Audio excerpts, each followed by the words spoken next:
Since 2002, so we're talking about a longitudinal study over 2.5 decades, 25 years.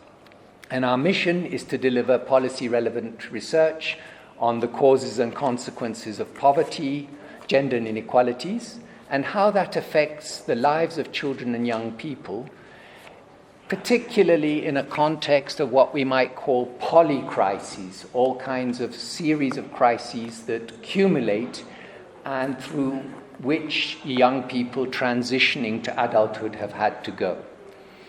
We partner locally with the Policy Studies Institute in Ethiopia and internationally through many partners to shape meaningful research engagement in trying to help the process of bringing about significant policy change. I mean, to start, I want to give a huge congratulations to the team and to the University of Oxford on the completion of the 6th wave of qualitative research building. And this, as Dr. Pankhurst says, really is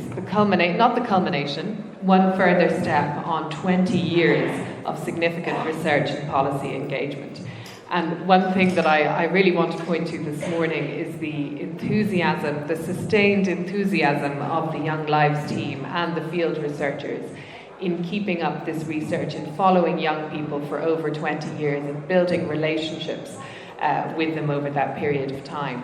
My embassy, the Embassy of Ireland, we've been working in Ethiopia for 30 years, and we want to continue cooperation both with the government of Ethiopia and with other partners on a wide range of issues, including research that informs policy. And I think that that's what today you're going to be exploring, is how can the research, the valuable research that you have conducted, really inform policy. However, the Young Lives data suggests that services in rural areas, and especially regions affected by conflicts, have been challenged with a resurgence of home births, requiring strengthening and rebuilding local and community health systems. Next, sexual and reproductive health knowledge, including menstruation and contraceptive use, varies widely by gender, by location, with young people in rural areas and especially in conflict-affected regions facing constrained access to basic services, sometimes having to pay or forego services.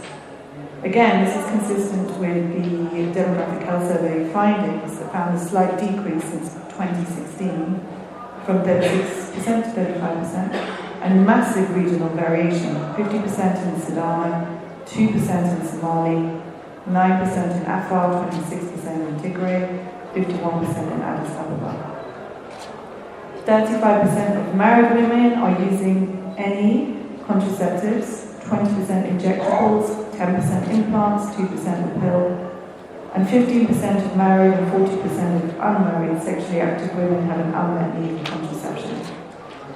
Misconceptions about fertility, male partner dominance, social stigma, and the desire to compensate for lives lost during conflict present major challenges requiring concerted action to ensure that SRH gains are not reversed.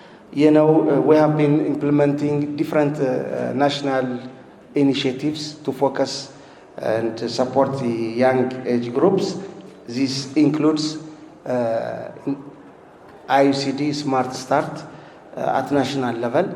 And this age group actually receives a lot of attention by the department, and the ministry is still committed to improve the health of the young people when we are ready to support the Young Lives initiatives. Young Life has commented on successive drafts of the children's policy and the practices and strategies on harmful traditional practices, the worst forms of child labor, and on social protection. On behalf of Young Life, I wish to express appreciation to our government counterparts for their continued engagement with evidence. Policy uptake is strongest where dialogue between researchers and ministry remains open and constructive. We also acknowledge the sustained support for our development partners, including Irish Aid and FCDO.